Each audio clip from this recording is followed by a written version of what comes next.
The wealthiest people in America pay a lower tax rate than their secretaries, yet somehow we're told the system rewards hard work. Here's the paradox. While economists warn about dollar instability and currency collapse, billionaires are getting exponentially richer using the exact same dollar system that's supposedly failing. Most people think this is about market timing, crypto hedges, or gold hoarding. It's not. This isn't financial advice or conspiracy theory. This is systems analysis of how wealth actually transfers during currency crises. And the mechanisms operating right now have been hidden in plain sight for decades. March 2023. Silicon Valley Bank collapses. Signature Bank collapses. First Republic teeters.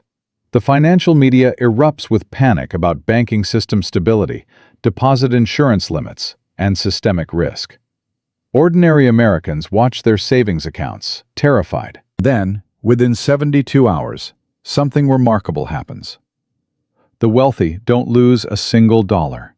Not one. Every account over the FDIC limit of $250,000. Accounts holding millions, tens of millions, hundreds of millions, gets made whole through emergency government intervention. Meanwhile, crypto investors, small business owners with operating capital in those banks, and middle-class depositors with more than the insured limit face weeks of uncertainty about whether they'll see their money again. Jennifer Torres still remembers the exact moment she understood the game was rigged. She was sitting in her kitchen in Palo Alto, laptop open, watching her startup's bank account balance frozen at Silicon Valley Bank. $2.3 million, her company's entire operating capital. Money she'd raised from investors. Money she needed to make payroll in 6 days.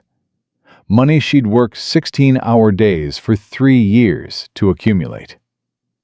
Her hands were shaking as she scrolled through news articles trying to understand what resolution process meant. Her 9 employees were depending on her. She had contracts to fulfill, rent to pay, a business to run.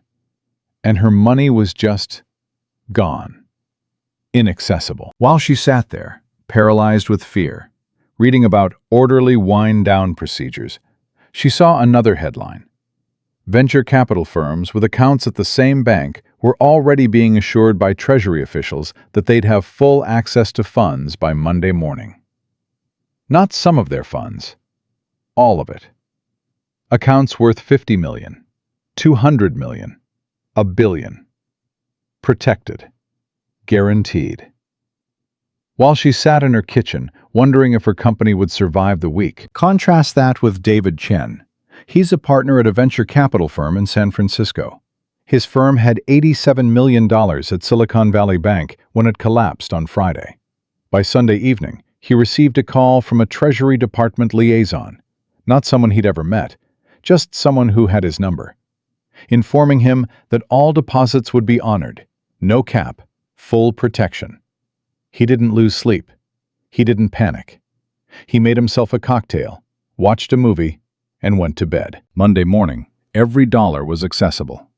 His firm's portfolio companies got funded on schedule. Nobody missed a beat. When I asked him later what he thought about the whole situation, he said something I'll never forget. The system works exactly as designed. People just don't understand what it's designed to do. What is it designed to do? That's the question nobody wants you asking. Because once you start pulling that thread, the entire narrative unravels. You've been told that wealth is built through hard work, saving, discipline, and patience. Get an education, get a good job, max out your 401k, buy a house, live below your means. If you do everything right, you'll build financial security over 30 or 40 years, and maybe, if you're lucky, retire comfortably. Here's what most people get wrong about that advice. It's not wrong, exactly. It's just incomplete. It's the advice given to people who are supposed to stay in one economic class their entire lives. It's maintenance advice, not transformation advice. It's how you avoid poverty, not how you build wealth. Because while you're busy following that plan, Working your job, saving 10% of your paycheck, investing in index funds, and hoping the market goes up. Billionaires are doing something completely different.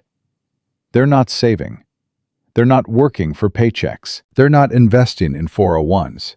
They're playing a different game entirely. A game where the rules are inverted, where debt is better than savings, where not paying taxes is legal, where crises make you richer instead of poorer, where the dollar collapsing doesn't destroy your wealth, it concentrates it. Let me show you what that looks like in practice. In 2008, during the financial crisis, the median American household lost 35% of its wealth. Housing prices collapsed. Retirement accounts evaporated. Jobs disappeared. It took most families over a decade to recover. But in that same period, the number of billionaires in America increased. Their collective wealth increased. How is that possible? How do you get richer during the worst economic crisis since the Great Depression? The answer is that crisis reveals structure. When the system is functioning normally, the mechanisms of wealth transfer are invisible. Everyone's moving in the same direction, rising with the tide. But when crisis hits, when the tide goes out, you see who's actually swimming and who's been standing on a platform the whole time. Rebecca Martinez worked as a real estate agent in Phoenix. She was 41 years old in 2008, divorced, raising 2 kids, and she'd built a decent business over 15 years. She made about $90,000 a year in commissions. Not wealthy, but comfortable. She had savings. She had equity in her own home. She was doing everything right. Then the market collapsed. In 6 months, her income dropped to almost nothing. Nobody was buying houses. Nobody was selling. The equity in her home vanished. She was underwater by $120,000 on a mortgage she'd been paying for 8 years. Her retirement account, which had $115,000 in it, dropped to $68,000. She watched, helpless, as half her life's work evaporated.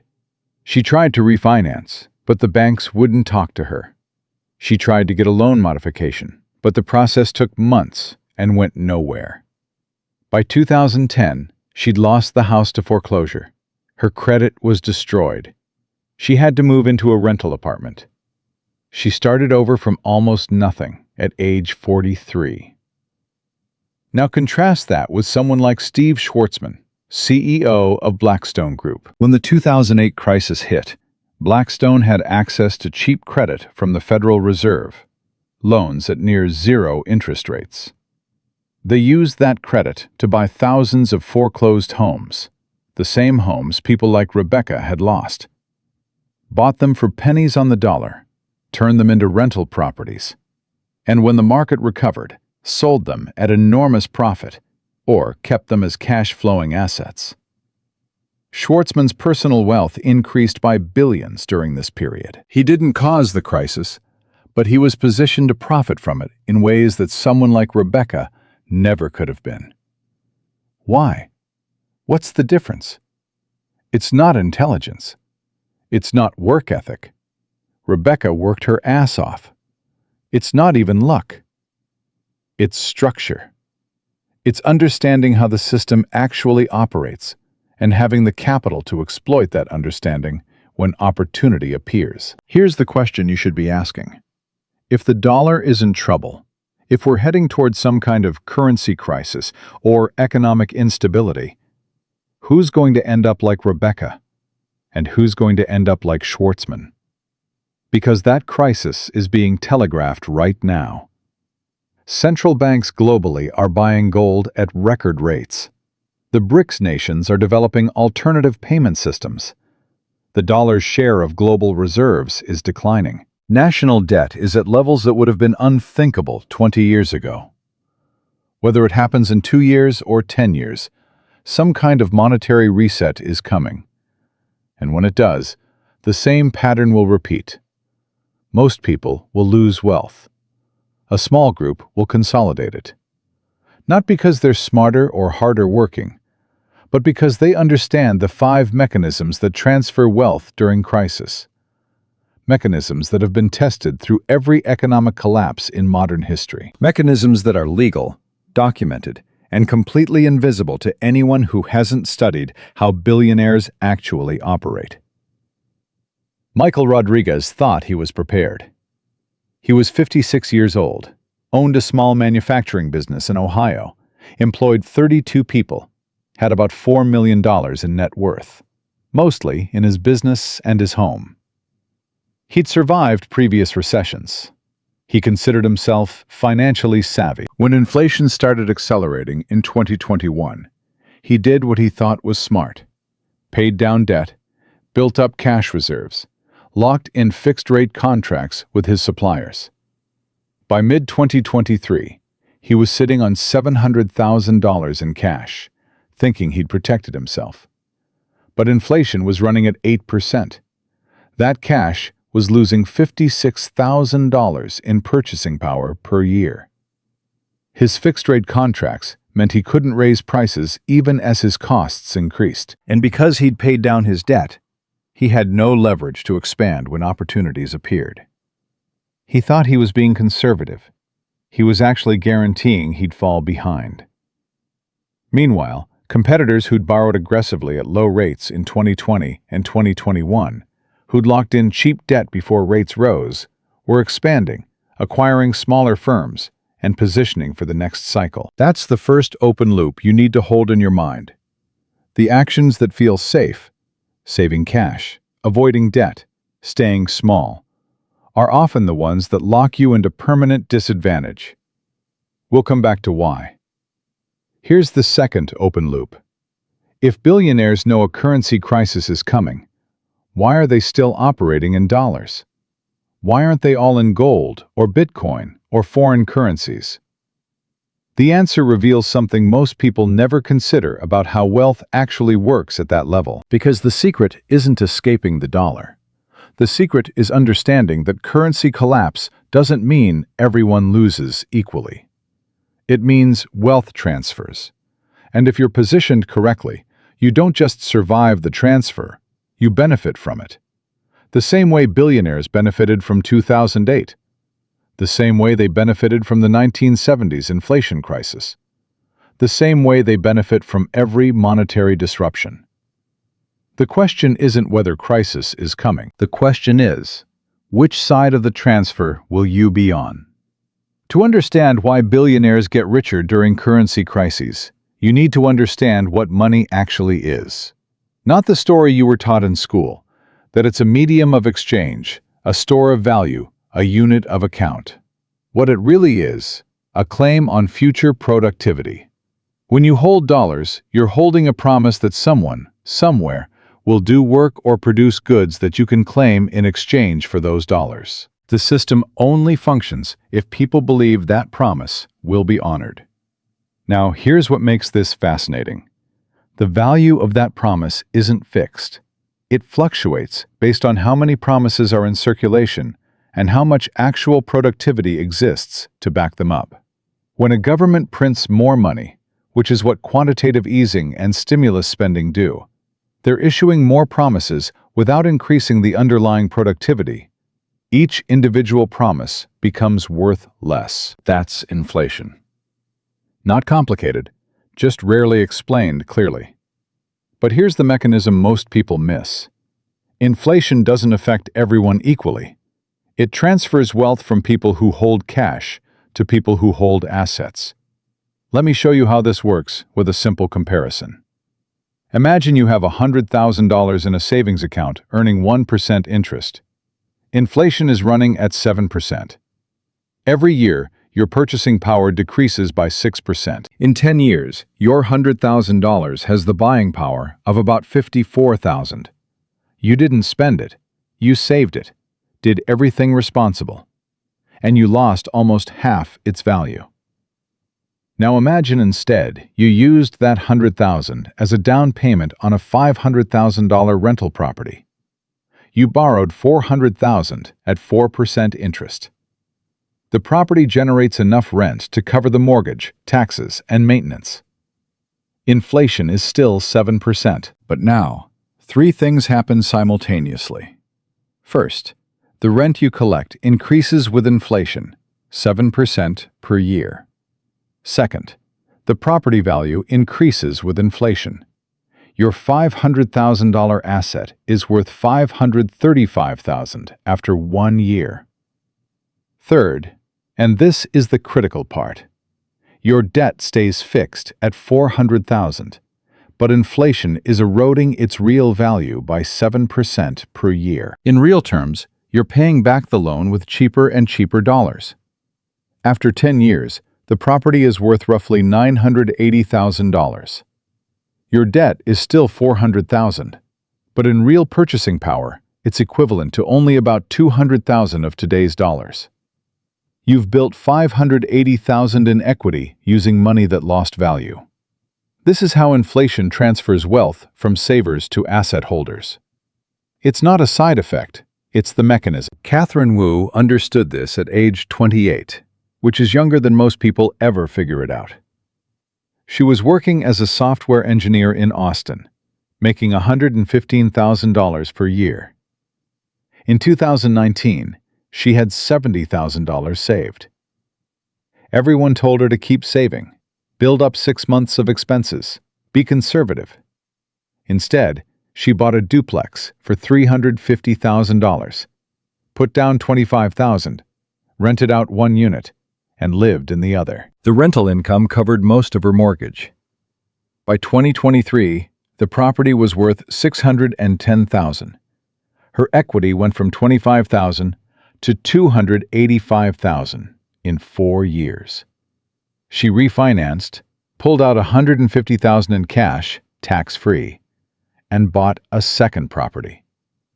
She still has the same software job, but her net worth increased by more in those 4 years than she could have saved in 20 years of salary. She remembers the moment she made the decision, sitting in her apartment, looking at her savings account statement, realizing that safety was actually a trap. "I'd been taught that debt was risky and savings were safe," she said later, "but I had it backwards. In an inflationary environment, cash is the risk." Contrast that with David Palmer. He was 52 in 2019, had been a teacher for 28 years, had $190,000 in his 403(b) retirement account, and another $80,000 in a high-yield savings account. He was proud of that savings account. He'd spent years building it up as his emergency fund. When inflation started accelerating in 2021, financial advisors on TV told him to stay the course. Don't panic. Markets always recover. So he held. By 2024, his 403(b) had recovered from its 2022 losses and was worth about $205,000, a modest gain. But his $80,000 in savings had lost over $20,000 in purchasing power. The money was still there. The number hadn't changed. But what it could buy had shrunk dramatically. He was planning to retire at 65. Now he's thinking 70, maybe 72. He did everything right according to conventional wisdom, and he's working an extra 7 years because of it. This is the first mini-climax you need to grasp. The advice given to ordinary people, save money, avoid debt, be conservative, is specifically designed for a deflationary environment or a stable currency. But we haven't had that in 50 years. Since 1971, when Nixon took the dollar off the gold standard, we've had a purely fiat currency managed by the Federal Reserve with a stated goal of 2% inflation. 2% sounds small, but it means your money is designed to lose half its value every 35 years. The system is built to penalize savers and reward borrowers, and nobody tells you this. Here's the callback to part 1. Remember Rebecca Martinez, the real estate agent who lost everything in 2008? The reason she couldn't survive wasn't just bad luck. It was structure. She had income, not assets. When her income disappeared, she had nothing generating cash flow to sustain her. Meanwhile, people like Schwartzman had assets that generated income, regardless of whether they personally showed up to work. The asset structure survived the crisis. The income structure didn't. But here's where it gets deeper. It's not just that assets protect you during crisis. Assets become more valuable during crisis because of how the Federal Reserve responds. Every time there's an economic shock, 2001 dot-com crash, 2008 financial crisis, 2020 pandemic, the Fed does the same thing. They drop interest rates to zero and inject trillions into the financial system. This is called quantitative easing. The stated goal is to stimulate the economy, help people keep their jobs, prevent depression. That's the narrative. The mechanism works differently. When the Fed buys bonds and injects liquidity, that money doesn't go to regular people. It goes to banks, financial institutions, and large corporations first. They use it to buy assets, stocks, real estate, companies. Asset prices inflate. If you own assets, you get richer. If you don't own assets, if you're just holding cash or living on a salary, you watch everything get more expensive while your purchasing power declines. Here's the micro hook at minute 4. This isn't a bug in the system. This is the system working as designed. And the people who designed it knew exactly what they were doing. Let's talk about who actually controls this mechanism. The Federal Reserve is a quasi-private institution. It's not fully government-controlled, despite what most people think. It's owned by member banks. When the Fed makes policy decisions, who's in the room? Former investment bank executives, former hedge fund managers, people who spent their careers in finance. When they design monetary policy, whose interests do you think they prioritize? Marcus Thompson worked at Goldman Sachs for 12 years before joining the Treasury Department in 2008 as an assistant secretary. He was part of the team that designed the bank bailout programs during the financial crisis. Years later, in an interview that got very little media coverage, he admitted something remarkable. He said the policy decisions made during that time were explicitly designed to protect the financial system's stability, which meant protecting large institutions and asset holders first. We knew that meant inequality would increase, he said. We knew that regular people would feel left behind, but the alternative was systemic collapse, and we decided that was worse. Whether we were right, I don't know, but that was the calculation. That's the contrarian point most people never consider. The system isn't broken. It's functioning exactly as the people who control it intended. Wealth transfer during crisis isn't an accident. It's a feature. What most people get wrong about monetary policy is they think inflation is something that just happens, like weather. It's not. It's a choice. Governments choose to print money. Central banks choose interest rates. These are deliberate policy decisions made by people with specific incentives and specific interests. And the outcomes are predictable. Every time money supply increases faster than productivity, wealth transfers from people who hold cash to people who hold assets. Every single time. This has been tested across every major economy for the last century. Weimar Germany in the 1920s. Prices doubled every few days. People with savings were wiped out. People who owned factories, land, and gold preserved wealth. Same mechanism. Argentina in the 1980s and 2000s. Chronic inflation. Middle class destroyed. Asset owners survived. Zimbabwe in the 2000s. Hyperinflation made currency worthless. People with US dollar accounts and tangible assets maintained purchasing power. The pattern repeats because the mechanism is consistent. Here's the question you should be asking. If this pattern is so predictable, why doesn't everyone just buy assets and avoid cash? The answer is capital. You need money to buy assets. If you're living paycheck to paycheck, if you're paying off student loans and credit card debt, if you're spending everything you earn on rent and expenses, you can't buy assets. You're trapped in the income for survival cycle. Meanwhile, people who already have capital can deploy it into assets that compound and protect against inflation. Sarah Mendoza graduated from college in 2018 with $68,000 in student loan debt and a degree in marketing. She got a job making $42,000 per year. After taxes, loan payments, rent, and expenses, she was saving maybe $200 per month. By 2024, she'd saved about $14,000. Not nothing, but not enough to buy property. Not enough for a significant investment portfolio. She's doing everything right, working full-time, living modestly, saving consistently. And she's falling further behind every year because inflation is eroding her purchasing power faster than she can save. She'll be 40 before she has enough capital to actually deploy the strategies that protect wealth. And by then, another 20 years of inflation will have passed. This is the second open loop. The strategies that protect you from currency crisis require capital to implement. But if you don't already have capital, how do you get it in a system designed to keep you spending your income on survival? We'll come back to this. Now here's the unexpected twist. Billionaires aren't worried about dollar collapse the way you're worried about dollar collapse. When you think about the dollar losing value, you imagine your savings disappearing, your paycheck buying less, economic chaos. When billionaires think about dollar devaluation, they see asset repricing. Their wealth isn't in dollars, it's in companies, real estate, stocks, commodities, things denominated in dollars but not dependent on the dollar's value.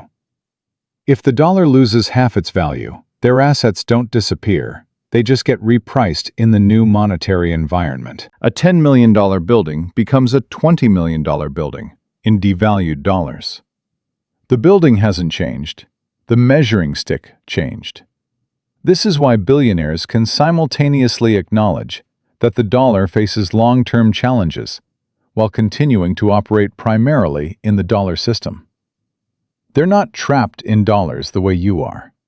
They're using dollars as a tool to acquire things that transcend any single currency. Richard Hayes ran a mid-sized construction company in Florida.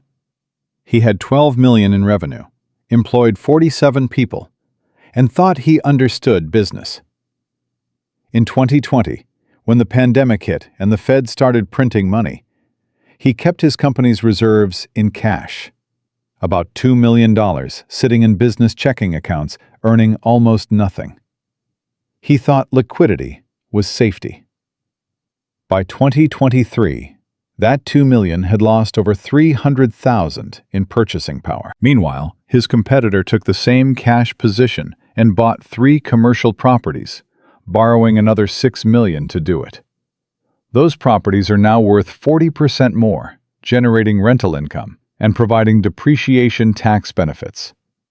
Hayes's company is still profitable, but he missed a generational wealth-building opportunity because he thought in terms of cash safety instead of asset acquisition. That brings us to the second mini-climax. The moment you realize that the rules you were taught are designed to keep you in your place. Work hard, save money, avoid debt. Those rules work fine if your goal is to maintain your current economic position. They actively prevent you from moving up. So here's the framework that actually operates at the billionaire level. Money is a tool, not a goal. Assets are the goal. Debt is leverage to acquire assets faster. Taxes are optional if you structure correctly. And currency devaluation doesn't destroy wealth. It transfers it from people who hold currency to people who hold assets. The 5 secrets we're about to explore aren't just tactics. They're the operating system of the wealth class. And the reason they're secrets isn't because they're hidden. It's because they contradict everything you've been taught about how money works. And that contradiction is about to get much, much clearer. Now we get to the actual secrets. Not the motivational platitudes you hear in TED Talks. The specific mechanisms that billionaires use to extract wealth from the system while you're told to save and work hard.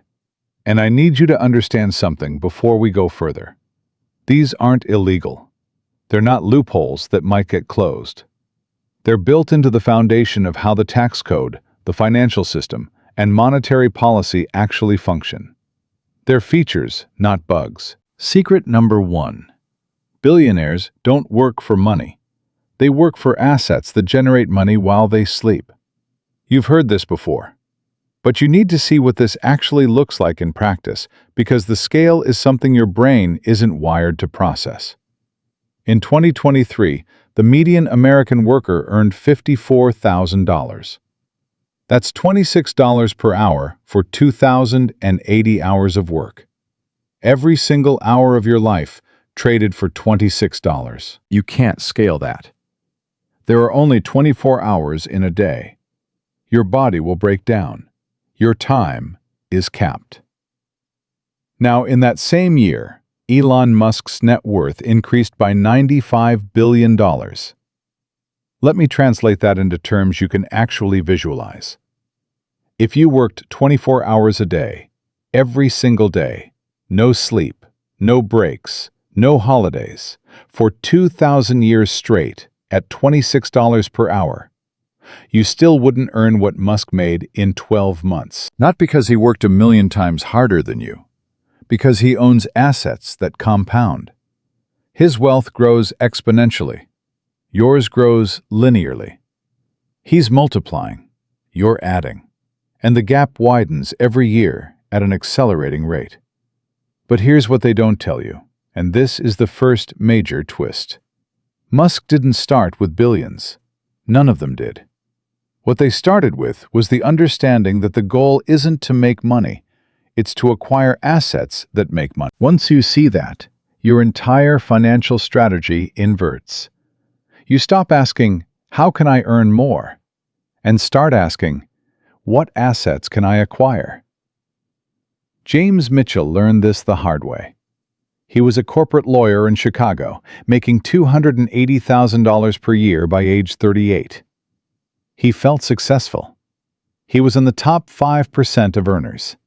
He saved diligently, maxed out his 401k, put money in index funds. By 45, he had about $900,000 in his retirement accounts and $200,000 in savings. He thought he was on track for a comfortable retirement. Then he met a client who was 3 years younger than him and had a net worth of $18 million. Not from a higher salary. The guy had started with $80,000, bought a small apartment building, leveraged the equity to buy another, then another, and built a portfolio of cash-flowing properties. Mitchell remembers sitting in that meeting, looking at the portfolio summary, and realizing that 7 years of his 401k contributions had generated less wealth than this guy made in rental income in 4 months. I felt physically ill, he told me later. I'd done everything right according to conventional wisdom, and I was going to work until I was 70. He was going to retire at 45. We didn't have different work ethics. We had different structures. That's the callback to part 2. Structure beats effort, every single time.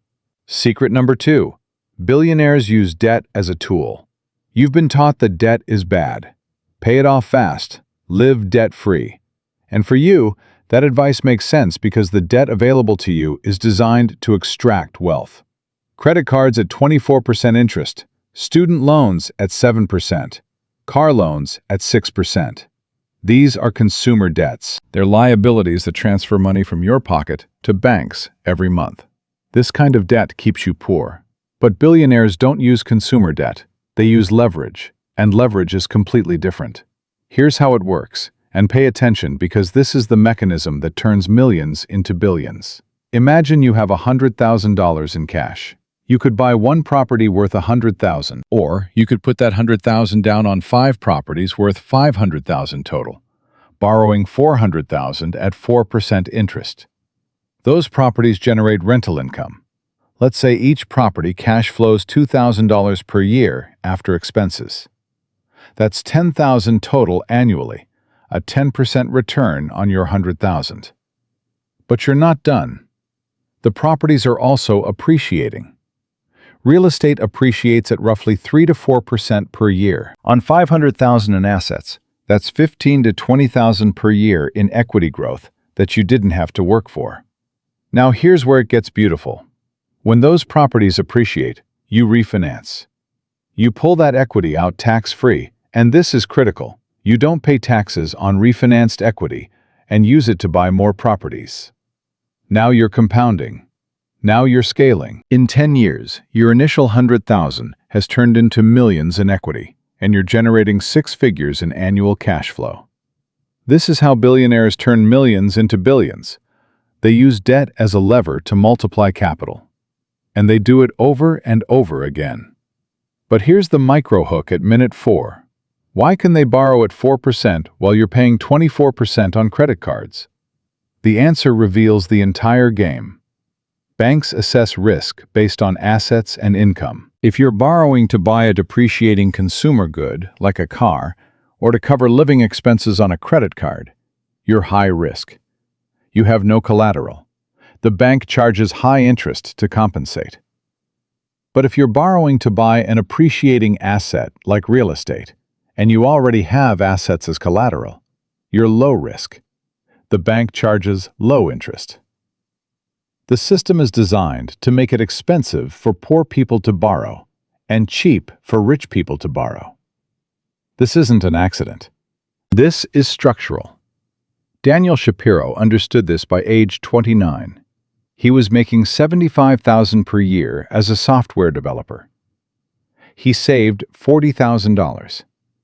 Instead of paying off his student loans, which were at 5.5% interest, he used that $40,000 as a down payment on a $200,000 duplex.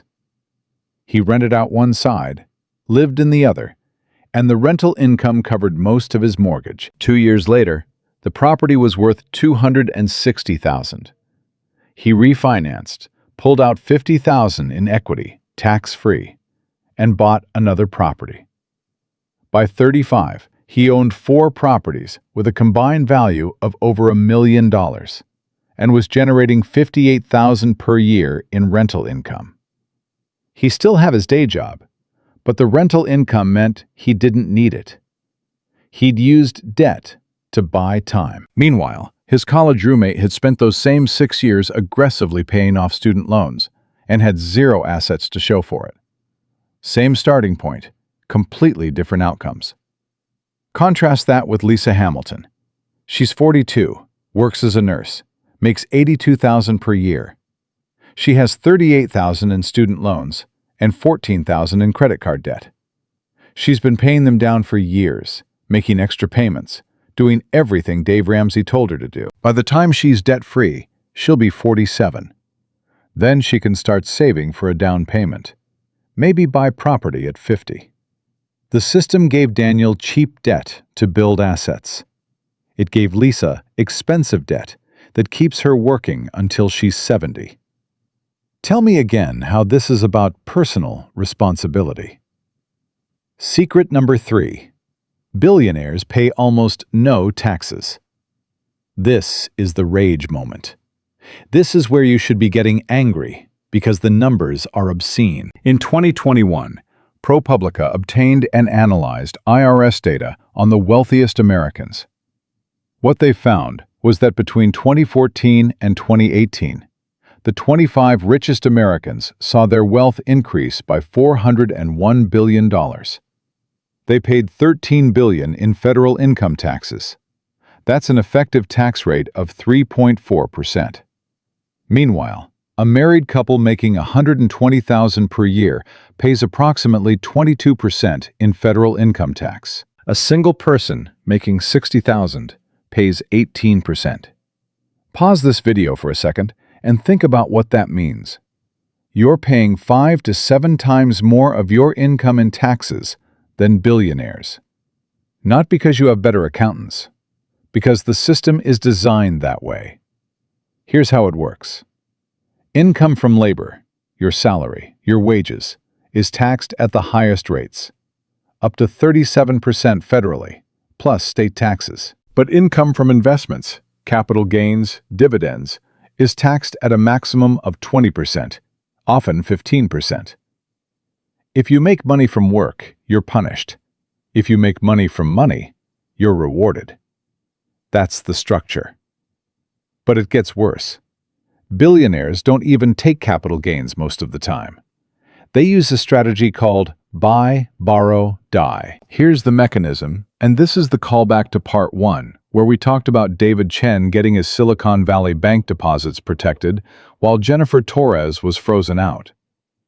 The system treats them differently because they operate in different structures. Buy, borrow, die works like this. Step 1. Buy assets that appreciate: stocks, real estate, businesses. Hold them forever, never sell. Why? Because if you sell, you trigger capital gains taxes. Step 2. When you need cash, borrow against the assets. Banks will lend you money using your stock portfolio or real estate as collateral. You get cash without selling, so there's no taxable event. And here's the beautiful part for them. The interest on that loan is often tax-deductible. They're getting cash tax-free and deducting the cost of getting it.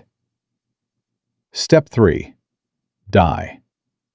When you die, your heirs inherit the assets with a stepped-up basis, meaning if you bought stock for $1 million and it's worth $1 billion when you die, your heirs inherit it at the $1 billion valuation. All that appreciation, $999 million, is never taxed. Ever. The tax code literally erases the gain. This is completely legal. It's written into law. And it means billionaires can live lavishly, borrow millions, pay zero income tax, and transfer wealth across generations without ever paying capital gains. Meanwhile, every dollar you earn from your labor is taxed immediately at the highest rates. Maria Santos works as a physical therapist in Denver. She makes $96,000 per year. She pays $23,000 in federal and state taxes. After taxes, rent, student loans, and living expenses, she saves about $12,000 per year. She's been doing this for 8 years. She has $96,000 in savings and retirement accounts. That's 8 years of disciplined saving. In 2022, Jeff Bezos's wealth increased by $20 billion. Based on ProPublica's analysis, he likely paid around $400 million in taxes on that. Which sounds like a lot until you do the math. That's a 2% effective rate. Maria is paying 24%. She's paying 12 times his rate as a percentage of income. But here's the second major twist, and this is what most people get wrong. This isn't tax evasion. This isn't billionaires breaking the law. This is the law working exactly as written. The carried interest loophole that lets private equity managers pay 15% tax rates instead of 37%? That exists because private equity spent $40 million lobbying to keep it. The estate tax exemption that lets you pass $13 million to heirs tax-free? That was raised from $5 million in 2017 through lobbying. The rules aren't broken. They're bought. In 2023, corporations and wealthy individuals spent over $4 billion lobbying Congress. That's $7.5 million per member of Congress. They're not bribing them. That's illegal. They're funding campaigns, paying for research, offering high-paying jobs after politicians leave office. It's legal corruption, and the return on investment is extraordinary. Spend $40 million lobbying to preserve a tax loophole that saves you $4 billion. That's a 100-to-1 return. Here's the micro-hook at minute 10. If you're angry right now, good. You should be. But anger without understanding is useless. You need to see the fourth secret, because that's where you realize how deep this goes. Secret number 4. Billionaires control information. They don't just make money. They control the narratives about how money works. Think about every financial media outlet you've ever consumed. CNBC, Bloomberg, Wall Street Journal, Financial Times. Who owns them? Comcast, Bloomberg LP, News Corp, Nikkei. Who sits on those boards? Billionaires. Who are the sponsors? Investment banks, hedge funds, wealth management firms. Now think about what those outlets tell you. Invest in index funds, dollar cost average, Stay the course. Don't try to time the market. Be patient. That's not bad advice for someone with a small portfolio, but it's maintenance advice, not transformation advice. Meanwhile, what are billionaires actually doing? They're investing in private deals not available to you. They're using leverage to amplify returns. They're structuring transactions to avoid taxes. They're doing the opposite of what they tell you to do. This is the third twist. The financial advice given to ordinary people is designed to keep you in the system, not help you escape it. Because if everyone understood how leverage works, how to acquire cash-flowing assets, how to minimize taxes through structure, the system would change. There would be political pressure to close the loopholes. So instead, they feed you narratives about hard work, patience, and index funds. Keep you busy, keep you compliant, keep you thinking you're one promotion away from financial security. Thomas Brennan worked in wealth management for 15 years at a major firm. He managed portfolios for clients with between 2 and 10 million in assets. He thought he understood wealth. Then he got recruited to a family office, managing a single family's fortune of 800 million. Everything I'd learned was wrong, he told me in an interview. The strategies we sold to regular wealthy people, diversified portfolios, bonds for stability, gradual growth, that's not what the ultra-wealthy do. They concentrate positions, use massive leverage, invest in private deals with 20 to 40% returns, and structure everything through entities that minimize taxes. We were selling one product to retail clients and using a completely different playbook for the family. And nobody ever talked about the difference. That's the system. 2 sets of rules. One for people who have to follow financial media's advice. One for people who can hire teams to exploit the actual mechanisms. But here's the rage moment you need to sit with. This isn't new. This isn't a recent development. This has been the structure for decades. Your parents were lied to. Your grandparents were lied to. You've spent your entire life being told that if you work hard, save money, and play by the rules, you'll build wealth. And the entire time, the people telling you that were using completely different strategies to build their own wealth. They were multiplying while telling you to add. They were leveraging while telling you to avoid debt. They were minimizing taxes through structure, while you paid full freight on every dollar earned. And when currency instability comes, which it will, because infinite money printing always ends the same way, they'll use the same mechanisms to profit from the crisis. They'll borrow cheap money to buy assets at distressed prices. They'll restructure to minimize taxes on gains.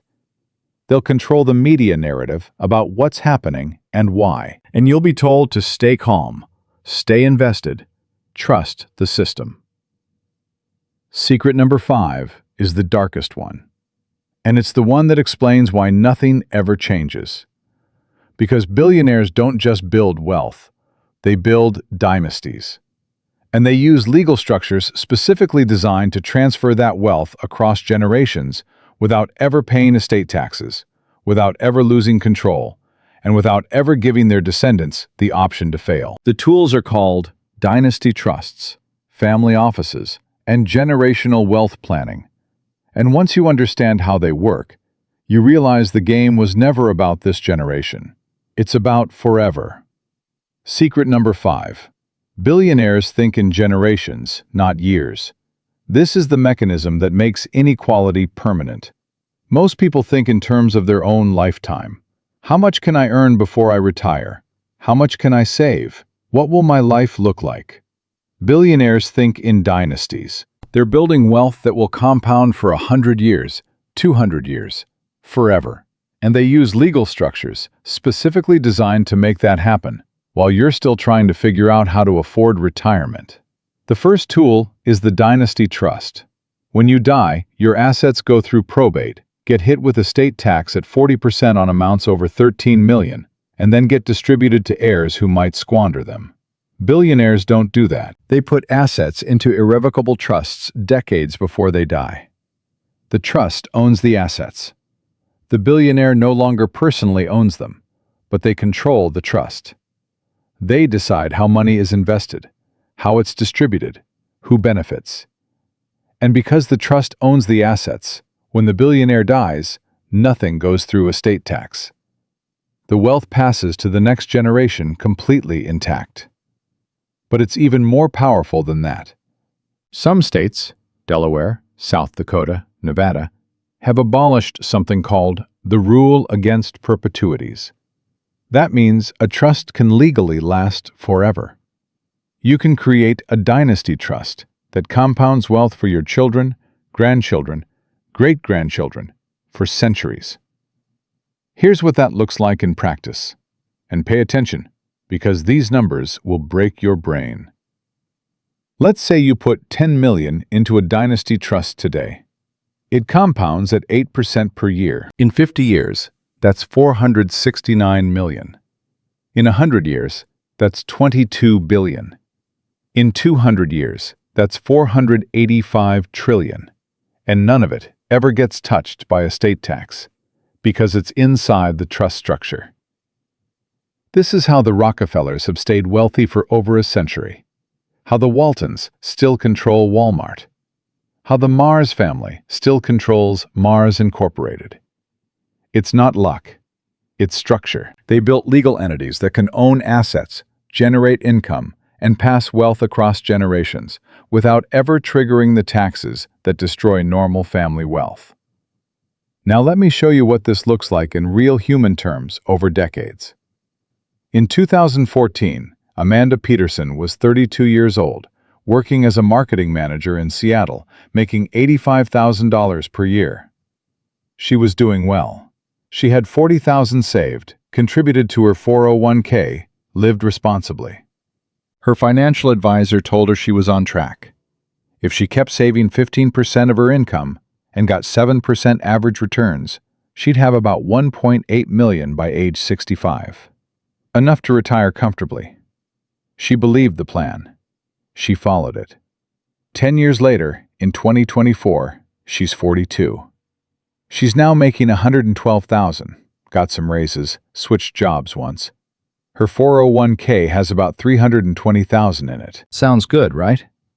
Except inflation over those 10 years averaged about 5%.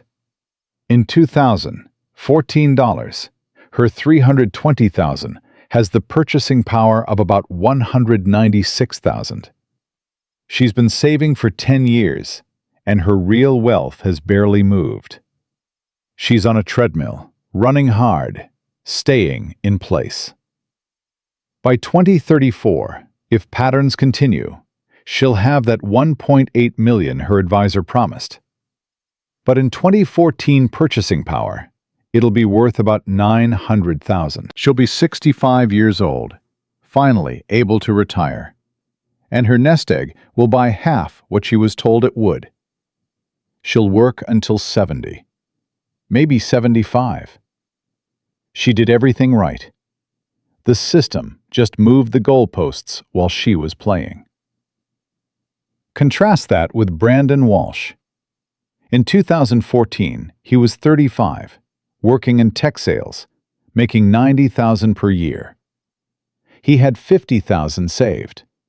But instead of putting it in a 401k, he used it as a down payment on a $250,000 triplex.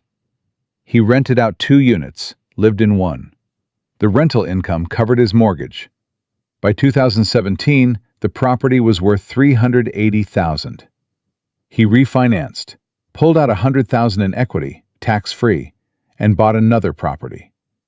By 2020, he owned 3 properties worth a combined $1.2 million, with about $400,000 in debt. The 2020 to 2021 real estate surge pushed those properties to $1.9 million. By 2024, his real estate portfolio is worth $2.4 million. His debt is still about $400,000. His equity is $2 million, and he's collecting $68,000 per year in rental income after expenses. Here's the trajectory. By 2034, assuming modest appreciation and continued rent growth, His portfolio will be worth approximately $4 million. His rental income will be around $115,000 per year. He'll be 55 years old and completely financially independent. He can work if he wants. He doesn't have to. Meanwhile, Amanda will be 65, still working, with half the retirement purchasing power she was promised. They started in almost the same place. 10 years apart now, they'll be in different universes by 2034. Not because Brandon worked harder, because he understood the structure. But here's the first microhook. It gets darker. Because Brandon's children will inherit those properties with a stepped-up basis. No capital gains tax. Ever. And if Brandon's smart, which he is, he'll put those properties into a trust before he dies. His kids will inherit a cash-flowing asset base worth millions, completely intact. Amanda's kids will inherit whatever's left of her 401k after taxes and elder care expenses. Maybe $400,000, maybe less. Brandon's grandchildren will be wealthy. Amanda's grandchildren will be middle class. The gap compounds across generations. What most people get wrong about dynastic wealth is they think it's about the initial fortune. It's not. It's about the structure that protects and compounds that fortune forever. The Walton family, descendants of Sam Walton who founded Walmart, are worth over $200 billion collectively. Sam died in 1992. His wealth has multiplied 5 times since his death. How? Because it's in trusts that own Walmart stock, receive dividends, and reinvest. The family controls the company through voting shares held in trust. They haven't worked at Walmart in decades. They don't need to. The structure works for them. Now let's look at this pattern playing out across an entire generation. In 1989, the typical American household headed by someone under 35 had a net worth of about $15,000 adjusted for inflation. By 2022, that number had dropped to $13,000. Younger households are poorer now than their parents were at the same age. Meanwhile, households headed by someone over 65 saw their net worth increase from $108,000 to $364,000. The old got 3 times richer. The young got poorer. Why? Because asset inflation has outpaced wage growth for 40 years. If you owned a home in 1989, it's worth 4 times what you paid. If you own stocks, they've compounded. If you didn't own assets, if you were just starting out, you're trying to buy that house at inflated prices with wages that haven't kept pace. The ladder got pulled up, and the wealth gap between generations is now wider than it's been in a century. Here's the callback to part 2, where we talked about Catherine Wu buying her duplex at 28. She's now 33. Her original property is worth $800,000. She bought a second one in 2021. Combined equity is about $600,000. She's on track to have multiple millions by 40. Compare that to her college roommate, Emily Ross, who followed conventional advice. Emily makes more money than Catherine. She's a corporate attorney making $175,000 per year. But she's got $300,000 in student loans. She lives in an expensive apartment because she's too busy to deal with being a landlord. She has $110,000 in her 401k. She's making nearly double Catherine's income and has 1/6 the net worth. By 45, Emily will probably have around $700,000 in retirement accounts if she maxes out contributions. Catherine will have $3 to $4 million in real estate equity, generating $150,000 per year in passive income. Same starting point. Completely different structures. But here's the second microhook, and this is where the generational consequences become terrifying. Emily will work until 65, maybe 70. She'll retire with a decent nest egg. But when she dies, her kids inherit a 401k that gets taxed as ordinary income when distributed. Between taxes and the requirement to withdraw over 10 years, Her children will lose 35 to 40% to taxes. Catherine's children will inherit properties with stepped-up basis, zero capital gains tax. They'll inherit cash-flowing assets that generate income immediately. Emily's kids inherit a tax bill and a diminishing account. Catherine's kids inherit an empire.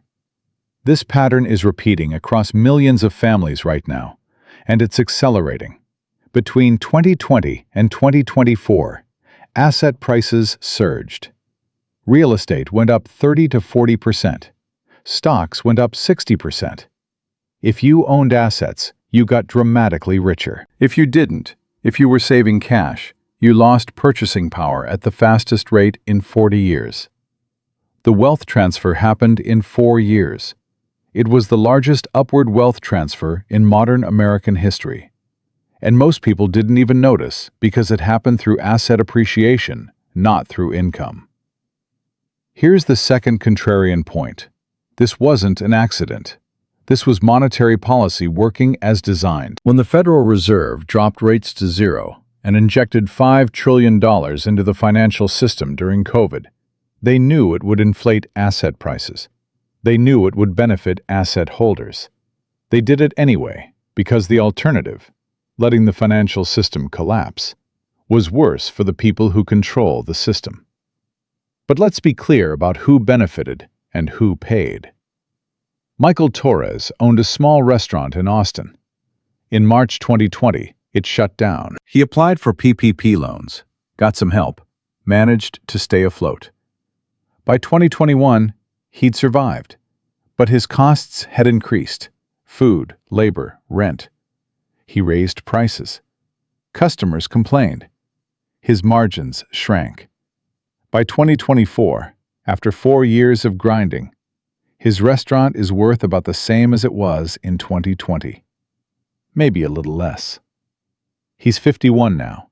He'll work until he dies because the restaurant is his only asset, and it's not growing in value fast enough to provide an exit. Meanwhile, venture capitalist Jennifer Aldrich saw her portfolio increase from $800 million in 2020 to $1.4 billion by 2024.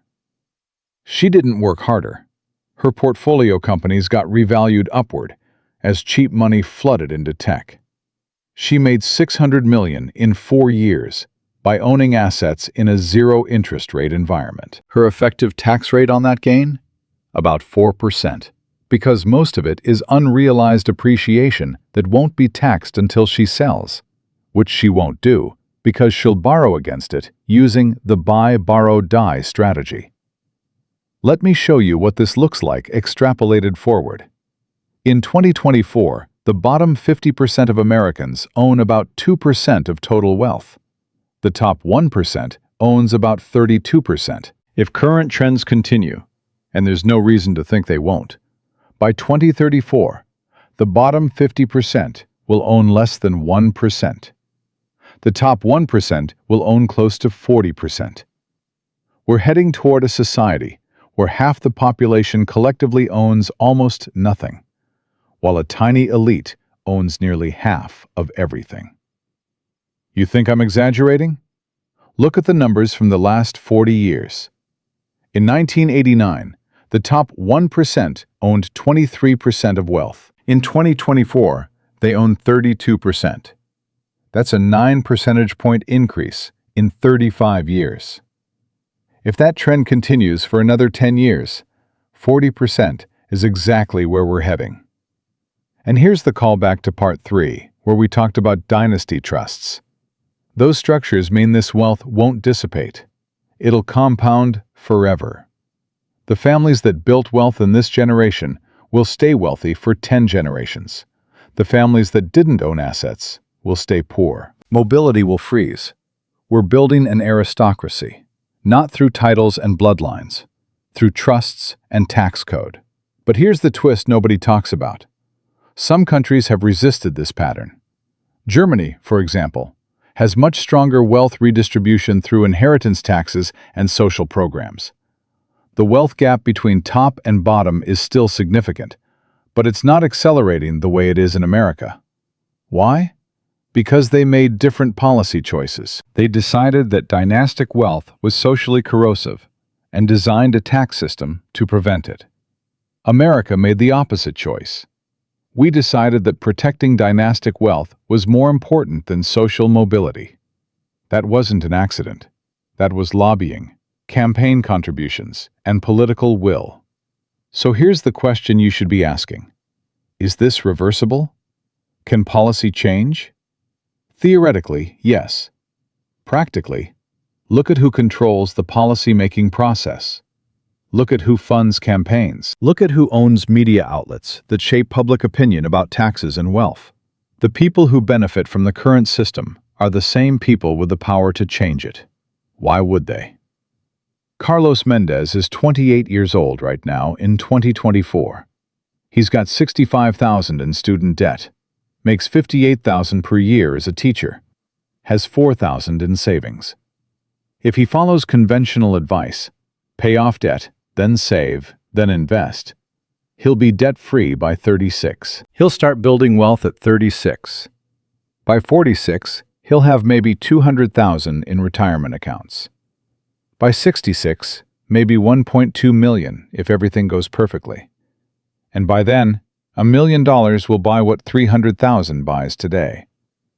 He'll retire poor after 40 years of work. Contrast that with Sophia Zhang. She's also 28 in 2024. She makes $62,000 as a software engineer. But she house-hacked, bought a duplex, lives in one side, rents the other. She's using student loan forbearance programs and income-based repayment to minimize payments while investing the difference. By 36, she'll own 3 properties. By 46, she'll have $2.5 million in real estate equity. By 66, she'll have an 8-figure net worth and passive income that exceeds what most people earn working full-time. Same generation, same economy, completely different trajectories. The system doesn't collapse suddenly. It just slowly, methodically transfers wealth from people who don't understand the mechanisms to people who do. From people who work for money to people whose money works for them. From people who pay full taxes to people who structure around them. From people who save in cash to people who own appreciating assets. And if currency instability comes, which it will, because every fiat currency in history eventually fails, the transfer will accelerate. Because the mechanisms we've discussed don't just protect you during crisis, they position you to profit from crisis.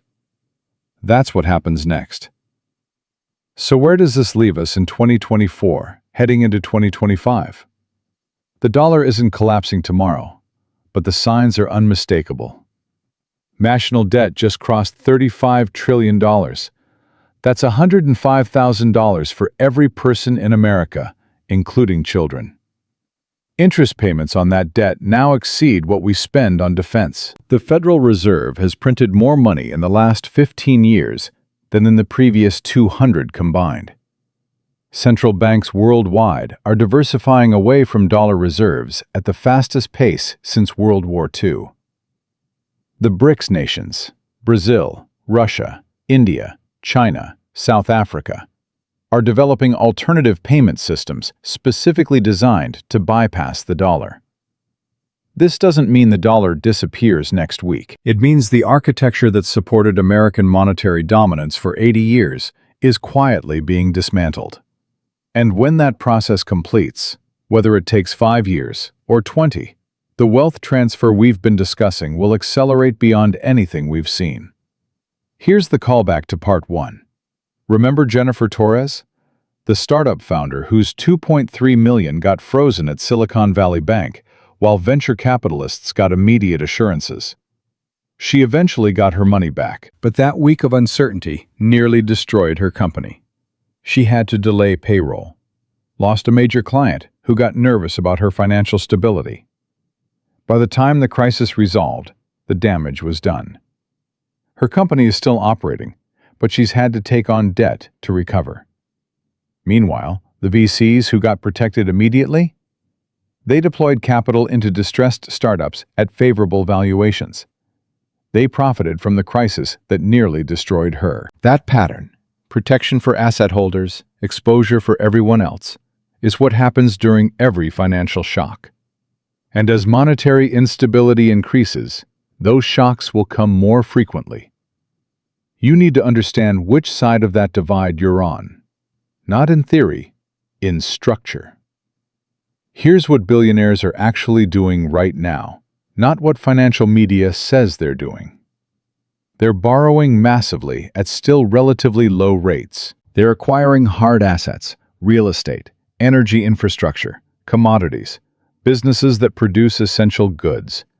They're restructuring debt to lock in favorable terms before rates potentially spike further. They're moving wealth into trusts and offshore structures that protect against policy changes. They're not running from the dollar. They're using the dollar as a tool to acquire things that will hold value, regardless of what happens to currency. Marcus Chen is a family office manager in New York. He oversees $800 million for a single family.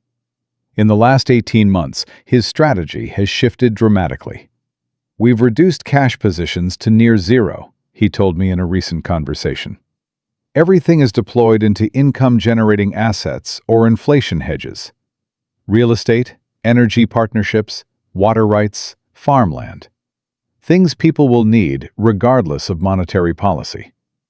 The family isn't worried about the dollar collapsing. They're positioned to benefit from dollar devaluation because their wealth is in assets that get repriced upward when currency weakens.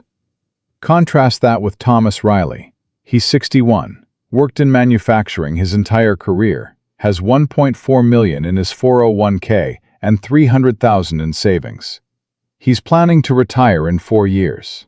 His financial advisor tells him he's in good shape, but that entire $1.7 million is denominated in dollars. If inflation averages even 5% over the next decade, which is below what we've seen recently, his purchasing power gets cut by 40%. His retirement plan assumes the dollar maintains current value. What happens if it doesn't? This is the distinction that matters. Your wealth isn't the number in your bank account. It's what that number can buy. And if the measuring stick changes, the number becomes meaningless. Here's the framework I want you to consider, not as financial advice, but as analytical questions. First, what percentage of your wealth is in cash versus assets? If it's mostly cash, you're exposed to currency risk.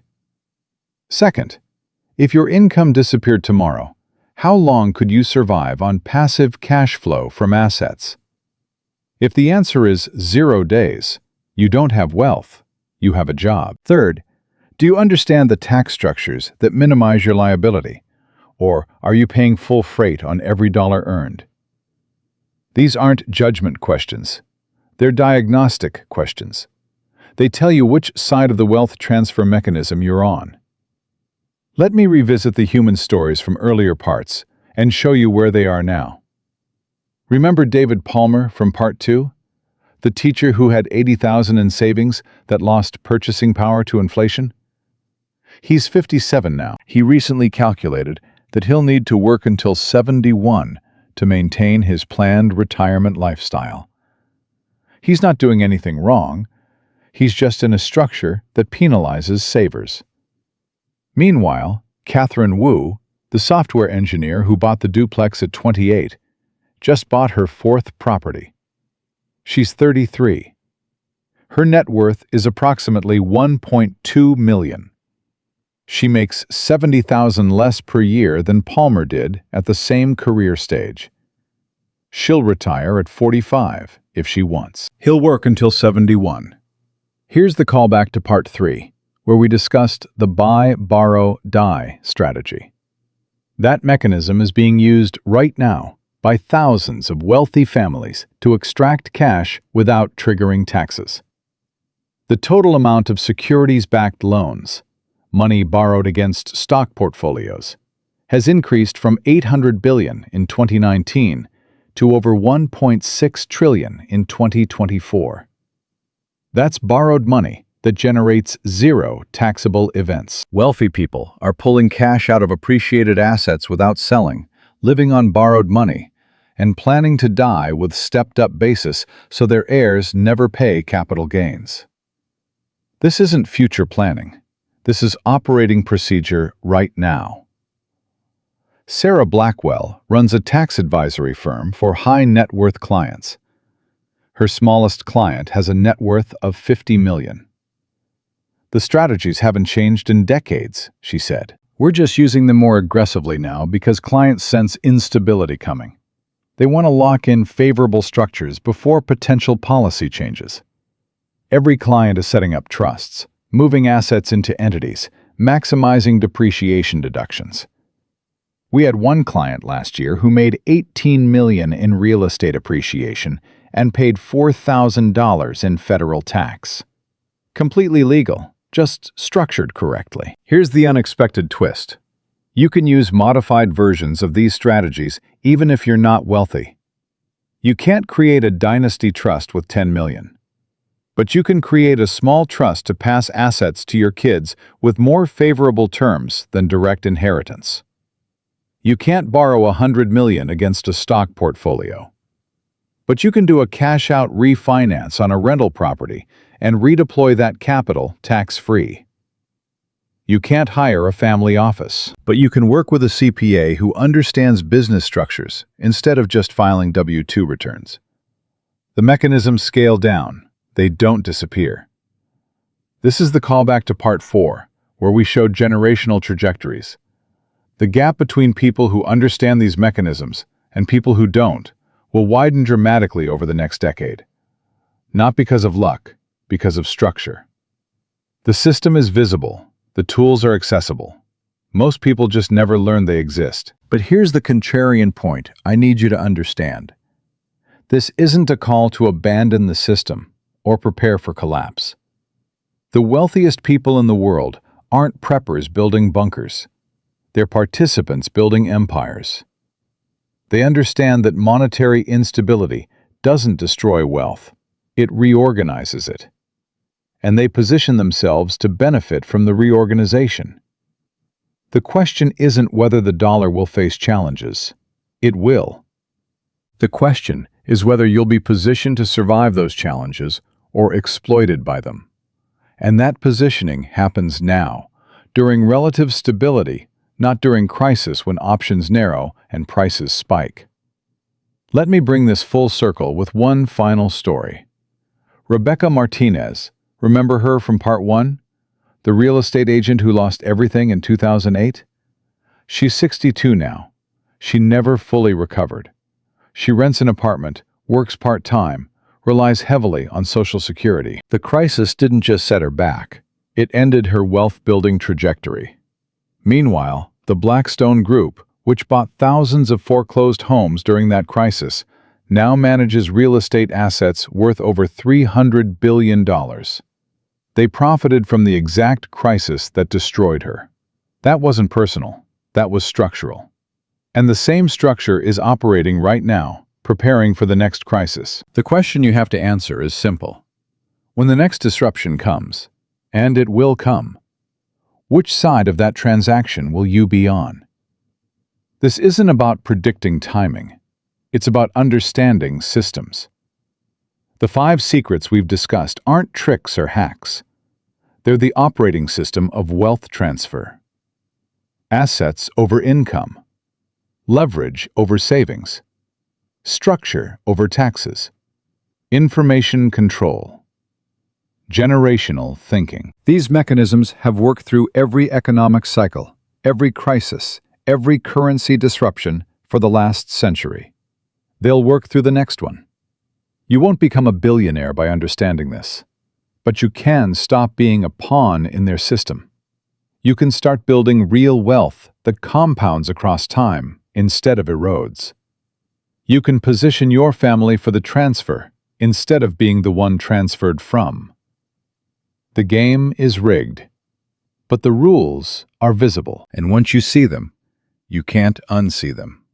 The only question left is what you do with that knowledge, because the people who control the system are counting on you to do nothing. They're counting on you to stay in your job, save in cash, follow conventional advice, and accept that wealth building is slow and patient and for other people. They're counting on you not asking uncomfortable questions about why the rules are designed the way they are. But you know now. You know what they know. You know the 5 secrets they've spent billions making sure you never figured out. What you do with that knowledge will determine everything, not just for you, but for your children and their children and every generation that follows.